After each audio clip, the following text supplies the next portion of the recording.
ಜಗತಃ ಪಿತರೌ ವಂದೇ ಪಾರ್ವತಿ ಪರಮೇಶ್ವರೌ. ನಾಳೆ ಆದಿತ್ಯವಾರ ವಿಶ್ವದಾದ್ಯಂತ ಎಲ್ಲರೂ ಶಿವರಾತ್ರಿಯ ಪರ್ವವನ್ನು ಆಚರಿಸುತ್ತಾರೆ. ಬಂಧುಗಳೇ, ಶಿವನು ತನ್ನ ಸಮಸ್ತ ಜ್ಞಾನವನ್ನು ಎಲ್ಲ ಶಿಷ್ಯರಿಗೆ ಕೊಡುತ್ತಾನೆ. ಶಿಷ್ಯರಲ್ಲಿ ಪ್ರಮುಖನಾದ ಆಚಾರ್ಯ ನಂದಿ, ಇಂದ್ರ, ದೇವದಾಸ್ ಧನ್ವಂತರಿ, ಇನ್ನು ಹಲವಾರು ಜನರು ಎಲ್ಲರಿಗೂ ಸಂಪೂರ್ಣ ಜ್ಞಾನವನ್ನು ಕೊಟ್ಟು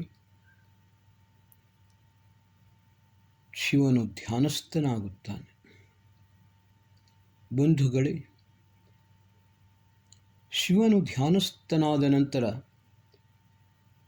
ಅಸುರರ ಪ್ರಾಬಲ್ಯವು ಜಾಸ್ತಿಯಾಗುತ್ತದೆ. ಎಲ್ಲ ಕಡೆಯಲ್ಲಿ ತ್ರಾಹಿಯಾದಾಗ ಆವಾಗ ಶಿವನ ಶಿಷ್ಯರು ಆಚಾರ್ಯ ನಂದಿ, ಇಂದ್ರ, ದೇವದಾಸ್ ಧನ್ವಂತರಿ ಮೊದಲಾದವರು ಸೇರಿಕೊಂಡು ಶಿವನನ್ನು ಧ್ಯಾನದಿಂದ ಎಬ್ಬಿಸುತ್ತಾರೆ. ಬಂಧುಗಳೇ, ಧ್ಯಾನದಿಂದ ಎದ್ದ ಶಿವನು ಮೊದಲು ಹೇಳುತ್ತಾನೆ, ನಾನು ಶಸ್ತ್ರವನ್ನು ಎತ್ತುವುದಿಲ್ಲ. ಆವಾಗ ಇಂದ್ರ ಶಿವನಿಗೆ ಹೇಳುತ್ತಾನೆ, ಮಹಾದೇವ, ತಾವು ಶಸ್ತ್ರವನ್ನು ಎತ್ತುವುದಿಲ್ಲವಾದರೂ ಒಂದು ವಿವಾಹವನ್ನು ಮಾಡಿಕೊಳ್ಳಬೇಕು. ಪರ್ವತರಾಜನ ಪುತ್ರಿ ಪಾರ್ವತಿ, ಅವಳೊಂದಿಗೆ ವಿವಾಹ ಮಾಡಿಕೊಳ್ಳಿ. ಅವಳಿಂದ ಜನಿಸಿದ ಪುತ್ರನಿಂದ ಅಸುರರ ಸಂಹಾರವನ್ನು ಮಾಡಬಹುದು. ಬಂಧುಗಳೇ, ರಾಜಕುಮಾರಿಯಾದ ಪಾರ್ವತಿ ಶಿವನನ್ನು ವಿವಾಹ ಮಾಡಲು ಒಪ್ಪುತ್ತಾಳೆ. ಆದರೆ ಶಿವನಿಗೆ ಅನುರೂಪಳಾಗಬೇಕಾದ ಕಾರಣ ತನ್ನ ಸಮಸ್ತ ರಾಜಭೋಗವನ್ನು ತ್ಯಜಿಸಿಕೊಂಡು ಕಾಡಿಗೆ ಬಂದು ತಪಶ್ಚರ್ಯೆಯನ್ನು ಮಾಡಿ ಸರ್ವ ವಿಧದಲ್ಲಿಯೂ ಶಿವನಿಗೆ ಅನುರೂಪಳಾದ ಕನ್ಯೆಯಾಗುತ್ತಾಳೆ. ಬಂಧುಗಳೇ, ಯಾವಾಗ ಶಿವನಿಗೆ ಪಾರ್ವತಿ ತನ್ನ ಅನುರೂಪಳಾದ ಕನ್ಯೆಯೆಂದು ತಿಳಿಯುತ್ತದೆಯೋ ಆವಾಗ ಶಿವನು ಪಾರ್ವತಿಯೊಂದಿಗೆ ವಿವಾಹವನ್ನು ಮಾಡಿಕೊಳ್ಳುತ್ತಾನೆ. ಆ ವಿವಾಹವಾದ ದಿನವೇ ಶಿವರಾತ್ರಿ. ಲೋಕ ಕಲ್ಯಾಣಕ್ಕೋಸ್ಕರ ಶಿವ ಪಾರ್ವತಿಯೊಂದಿಗೆ ವಿವಾಹ ಮಾಡಿಕೊಳ್ಳುತ್ತಾನೆ. ಶಿವ ಪಾರ್ವತಿಯರ ವಿವಾಹದಿಂದ, ಶಿವಪಾರ್ವತಿಯವರ ಸಮಾಗಮದಿಂದ ಪಾರ್ವತಿಯ ಗರ್ಭದಲ್ಲಿ ಜನಿಸಿದ ಪುತ್ರರತ್ನೇನೇ ಕುಮಾರ. ಆ ಕುಮಾರನೇ ಸಮಸ್ತ ಅಸುರರ ಸಂಹಾರವನ್ನು ಮಾಡುತ್ತಾನೆ. ಪುಮಾನ್ ಅಗ್ನಿ, ಪುಮಾನ್ ಇಂದ್ರ, ಪುಮಾನ್ ದೇವ ಬೃಹಸ್ಪತಿ, ಪುಮಾನ್ ಸಂಪುತ್ರಂ ವಿಂದಸ್ವ ತಂ ಪುಮಾನನು ಜಾಯತಾಂ. ವೇದ ಮಂತ್ರವಿದು. ಪ್ರತಿಯೊಬ್ಬ ಸ್ತ್ರೀಗೆ ವೇದ ಒಂದು ಉಪದೇಶವನ್ನು ಕೊಡುತ್ತದೆ. ಸ್ತ್ರೀ ಬ್ರಹ್ಮ ಬಭೂವಿತ. ಆದರೆ ಗರ್ಭವನ್ನು ಧಾರಣ ಮಾಡಿಕೊಳ್ಳುವ ಸ್ತ್ರೀಯೇ ಬೆಳಕನ್ನು ಮತ್ತು ಶಕ್ತಿಯನ್ನು ಕೊಡುವಂಥ ಅಗ್ನಿ ಅತ್ಯಂತ ಬಲಶಾಲಿಯಾಗಿದೆ. ಪುಮಾನ್ ಇಂದ್ರ ಇಂದ್ರ ಎಂದರೆ ಇಲ್ಲಿ ಎರಡು ಅರ್ಥವಾಗುತ್ತದೆ. ಒಂದು ಸೂರ್ಯ, ಇನ್ನೊಂದು ಜೀವಾತ್ಮ.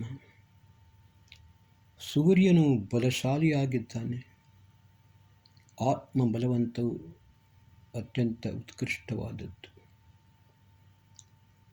ಇವೆರಡೂ ಕೂಡ ಅತ್ಯಂತ ಬಲಶಾಲಿಗಳಾಗಿದ್ದಾರೆ.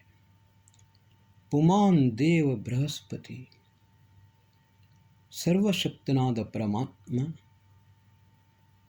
ಅದರಂತೆ ಬೃಹಸ್ಪತಿ ಬ್ರಹ್ಮಣಸ್ಪತಿ. ಪರಮಾತ್ಮನ ಜ್ಞಾನವೂ ಕೂಡ ಬಲವತ್ತರವೇ ಆಗಿದೆ. ಪುಮಾನ್ಸಂ ಪುತ್ರಂ ವಿಂದಸ್ವ, ಅತ್ಯಂತ ಶ್ರೇಷ್ಠವಾದ, ಉತ್ಕೃಷ್ಟವಾದ, ಜ್ಞಾನವಂತನಾದ, ಗುಣವಂತನಾದ, ಧೀರವಂತನಾದ, ಉತ್ಕೃಷ್ಟ ಪುತ್ರ ಪುತ್ರಿಯನ್ನು ಪ್ರಾಪ್ತ ಮಾಡಿಕೊಂಡು ಜನ್ಮವನ್ನು ಕೊಡು.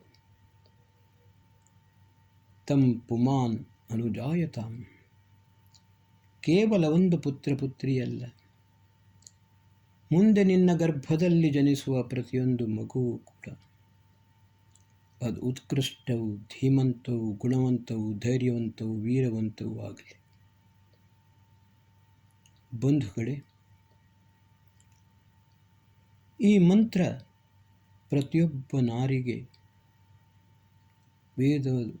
ವೇದೋಪದೇಶವನ್ನು ಮಾಡುತ್ತದೆ. ಇದರ ಪ್ರಕಾರವೇ ಶಿವನು ಪಾರ್ವತಿಯೊಂದಿಗೆ ವಿವಾಹ ಮಾಡಿದ ನಂತರ ಪಾರ್ವತಿಯ ಗರ್ಭದಿಂದ ಜನಿಸಿದ ಕುಮಾರ ಅಸುರರ ಸಂಹಾರವನ್ನು ಮಾಡುತ್ತಾನೆ. ಬಂಧುಗಳೇ, ಇವತ್ತಿನ ದಿವಸ ಶಿವರಾತ್ರಿಯನ್ನು ಆಚರಣೆ ಮಾಡುತ್ತಾರೆ. ಶಿವನು ಇಲ್ಲ, ಪಾರ್ವತಿಯೂ ಇಲ್ಲ, ಕೇವಲ ಒಂದು ಲಿಂಗವು ಗೋಚರಿಸುತ್ತದೆ. ಕುಮಾರನಂತೂ ಇಲ್ಲವೇ ಇಲ್ಲ.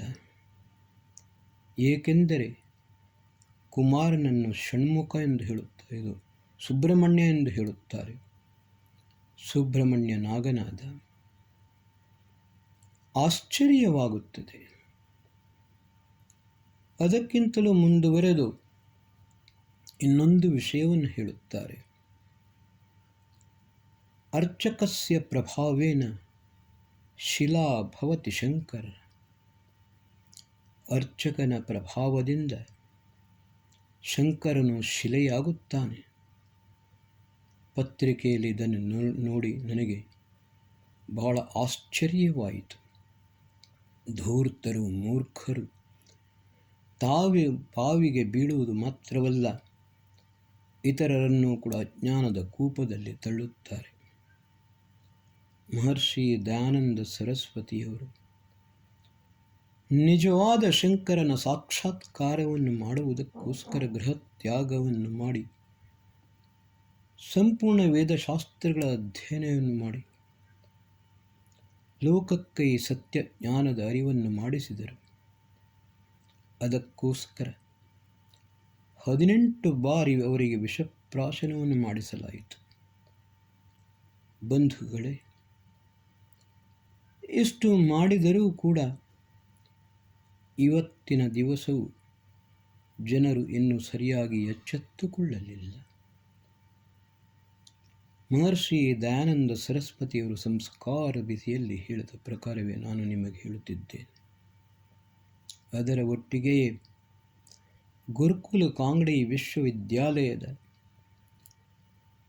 ವೈಸ್ ಚಾನ್ಸಲರ್ ಆದ ಡಾಕ್ಟರ್ ಸತ್ಯಕೇತು ವಿದ್ಯಾಲಂಕಾರ್, ಡಾಕ್ಟರ್ ಸತ್ಯವ್ರತ ಸಿದ್ಧಾಂತಾಲಂಕಾರ್ ವಿದ್ಯಾ ಮಾರ್ತಂಡ್, ಗುರುಕುಲ ಕಾಂಗ್ಡಿಯ ವೈಸ್ ಚಾನ್ಸಲರ್ ಆಗಿದ್ದರು ಡಾಕ್ಟರ್ ಸತ್ಯವ್ರತ ಸಿದ್ಧಾಂತಾಲಂಕಾರ್ ವಿದ್ಯಾ ಮಾರ್ತಂಡ್. ಷೋಡಶ ಸಂಸ್ಕಾರದ ಮೇಲೆ ಬಹಳ ಆಳವಾದ ಅಧ್ಯಯನವನ್ನು ಮಾಡಿದ್ದಾರೆ, ರಿಸರ್ಚನ್ನು ಕೂಡ ಮಾಡಿದ್ದಾರೆ. ಬಂಧುಗಳೇ, ಅರ್ಚಕಸ್ಯ ಪ್ರಭಾವೇನ ಶಿಲಾಭವತಿ ಶಂಕರ, ಇದು ದುಹೃತ್ತರ ಮಾತು. ವಾಸ್ತವಿಕತೆ ಏನೆಂದು ಹೇಳಿದರೆ, ಮಾತೆಯಾದವಳು ತನ್ನ ಮಾತೃತ್ವದ ಶಕ್ತಿಯಿಂದ ಶಿಲೆಯಂತೆ ಜಾಡ್ಯವಾದ ಮೂರ್ಖನಂತಿರುವ ಮನುಷ್ಯನನ್ನು ಶಿವನಂತೆ ಪರಾಕ್ರಮಿ ಮಹಾಮೇಧಾವಿಯನ್ನಾಗಿ ಮಾಡುತ್ತಾಳೆ. ಸ್ತ್ರೀ ಬ್ರಹ್ಮ ಬಭೂವಿತಃ ಮಾತಾ ನಿರ್ಮಾತ್ರಿ ಭವತಿ. ಇದನ್ನೇ ವೇದ ಹೇಳುತ್ತದೆ. ಮಹರ್ಷಿ ದಯಾನಂದ ಸರಸ್ವತಿಯವರು ಸಂಸ್ಕಾರ ವಿಧಿಯಲ್ಲಿ ಕೂಡ ಇದನ್ನೇ ಹೇಳಿದ್ದಾರೆ. ಆದರೆ ನಾವು ಇವತ್ತು ಕೂಡ ಈ ಜಾಗೃತವಾಗಲಿಲ್ಲ.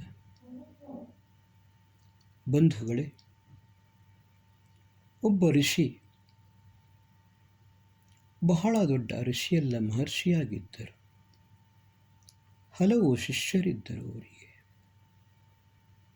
ಆ ಶಿಷ್ಯರಿಗೆ ಸಮರ್ಥ ಎಲ್ಲ ವಿಧದ ಜ್ಞಾನವನ್ನು ಅವರು ಕೊಡುತ್ತಿದ್ದರು. ಅವರ ಗುರುಕುಲ ದೊಡ್ಡದಾಗಿತ್ತು.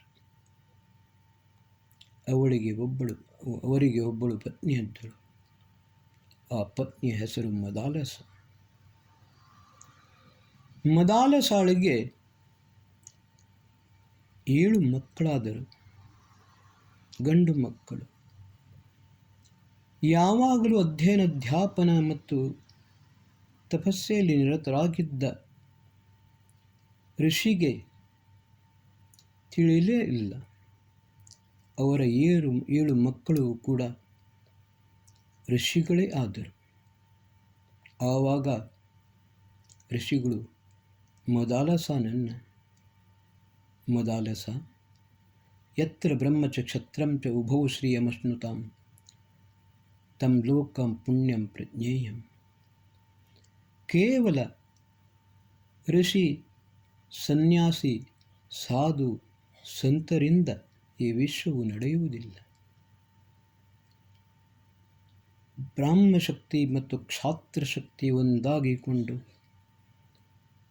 ಮುಂದುವರೆದರೆ ಮಾತ್ರ ವಿಶ್ವವು ಮುಂದುವರಿಯುತ್ತದೆ, ಸುಸಂಘಟಿತವಾಗುತ್ತದೆ, ಸುಶಿಕ್ಷಿತವಾಗುತ್ತದೆ, ಸುಸಂಸ್ಕೃತವಾಗುತ್ತದೆ.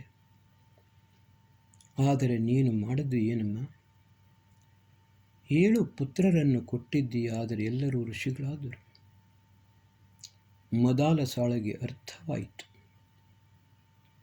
ಪತಿ ಏನನ್ನು ಹೇಳುತ್ತಿದ್ದಾರೆ ಎಂದು. ಮದಾಲಸ ಸಿದ್ಧತೆಯನ್ನು ಮಾಡಿದಳು. 8ನೆಯ ಬಾರಿ ಗರ್ಭವತಿಯಾದಳು. ಆವಾಗ ಅವಳ ವಿಚಾರಧಾರೆ ಬೇರೆ ಆಗಿತ್ತು. ಅವಳ 8ನೆಯ ಪುತ್ರ ಚಕ್ರವರ್ತಿ ರಾಜನಾದ. ಬಂಧುಗಳೇ, ಮದಾಲಸಾಳ ಗಂಡನ ಹೆಸರು ಗೊತ್ತಿಲ್ಲ. ಮದಾಲಸಾಳ ಮಕ್ಕಳ ಹೆಸರು ಗೊತ್ತಿಲ್ಲ. ಆದರೆ ಮದಾಲಸ ಮಾತ್ರ ವಿಶ್ವವಿಖ್ಯಾತಳಾದರು. ನಾನು ಯಾತಕ್ಕೋಸ್ಕರ ಇದನ್ನು ಹೇಳುತ್ತಾ ಇದ್ದೇನೆ ಅಂತ ಹೇಳಿದರೆ, ಈ ಮೂರ್ಖತನದ ಮಾತು ಅರ್ಚಕಸ್ಯ ಪ್ರಭಾವೇನ ಶಿಲಾ ಭವತಿ ಶಂಕರ ಅಂತ ಮಹರ್ಷಿ ದಯಾನಂದರು ಸಾರಿ ಹೇಳಿದ್ದಾರೆ. ಸಂಸ್ಕಾರ ವಿಧಿಯಲ್ಲಿ ಹಲವು ರೀತಿಯಲ್ಲಿ ಅರ್ಥವಾಗುವಂತೆ ಮಾಡಿದ್ದಾರೆ. ವೇದದಲ್ಲಿ ಬರೆದದ್ದನ್ನು ಸಂಪೂರ್ಣವಾಗಿ ತಿಳಿಸಿದ್ದಾರೆ. ಆದರೆ ಇದನ್ನು ಸರಿಯಾಗಿ ಅರ್ಥ ಮಾಡಿಕೊಳ್ಳಲಿಲ್ಲ. ಈ ಶಿವರಾತ್ರಿಯ ಪರ್ವವನ್ನು ನಾವು ಆಚರಿಸುತ್ತೇವೆ. ಹಿಂದಿನ ವರ್ಷ ಶಿವರಾತ್ರಿಯಾದ ದಿನ ನಾನು ಒಂದು ಎಪಿಸೋಡ್ ಮಾಡಿದ್ದೆ. ಆವಾಗ ಲಿಂಗದ ವಾಸ್ತವಿಕ ಸ್ವರೂಪವನ್ನು ನಿಮಗೆ ತಿಳಿಯಪಡಿಸಿದ್ದೆ. ರಾಷ್ಟ್ರೋತ್ಥಾನ ಪಾರ್ಟ್ 65. ಅದನ್ನು ಅಧ್ಯಯನ ನೋಡಿದರೆ ಕೇಳಿದರೆ ನಿಮಗೆ ಎಲ್ಲವೂ ಅರ್ಥವಾಗುತ್ತದೆ. ಈ ಬಾರಿ ಪುನಃ ಅದನ್ನು ಹೇಳಲು ಬರುವುದಿಲ್ಲ. ಬೇಕಿದ್ದರೆ ಅದೇ ಎಪಿಸೋಡನ್ನು ಪುನಃ ನಿಮಗೆ ಕಳುಹಿಸುತ್ತೇನೆ. ಮುಂದಿನ ಎಪಿಸೋಡ್ನಲ್ಲಿ ನಾನು ಗರ್ಭಾಧಾನ ಸಂಸ್ಕಾರ, ಪುಂಸವನ ಸಂಸ್ಕಾರ ಮತ್ತು ಸೀಮಂತೋನ್ನಯನ ಸಂಸ್ಕಾರ, ಈ ಸಂಸ್ಕಾರದಿಂದ ಮಾತೆಯ ಮಾತೃತ್ವ ಶಕ್ತಿ, ಯಾವ ರೀತಿ ಮಾತೆಯಾದವಳು ಶ್ರೇಷ್ಠವಾದ, ಉತ್ಕೃಷ್ಟವಾದ, ಧೀಮಂತ, ಗುಣವಂತ, ವೀರವಂತ, ಬಲವಂತ, ಸುಶಿಕ್ಷಿತ, ಸುಸಂಸ್ಕೃತ ಪುತ್ರ ಪುತ್ರಿಯರನ್ನು ಪ್ರಾಪ್ತ ಮಾಡಿಕೊಂಡು ಈ ರಾಷ್ಟ್ರವನ್ನು ಸದೃಢವನ್ನಾಗಿ ಸರ್ವತೋಮುಖ ಅಭಿವೃದ್ಧಿಯನ್ನಾಗಿ ಮಾಡಲು ಸಾಧ್ಯವಿದೆ ಎಂಬುದು ಇದನ್ನು ನಿಮಗೆ ವೈಜ್ಞಾನಿಕ ಮತ್ತು ದಾರ್ಶನಿಕವಾಗಿ ತಿಳಿಸುತ್ತೇನೆ. ಓಂ ನಮಃ ಶಂಭವಾಯ ಚ ಮಯೋಭವಾಯ ಚ ನಮಃ ಶಂಕರಾಯ ಚ ಮಯಸ್ಕರಾಯ ಚ ನಮಃ ಶಿವಾಯ ಚ ಶಿವತರಾಯ ಚ. ಓಂ ಶಾಂತಿ ಶಾಂತಿ ಶಾಂತಿ.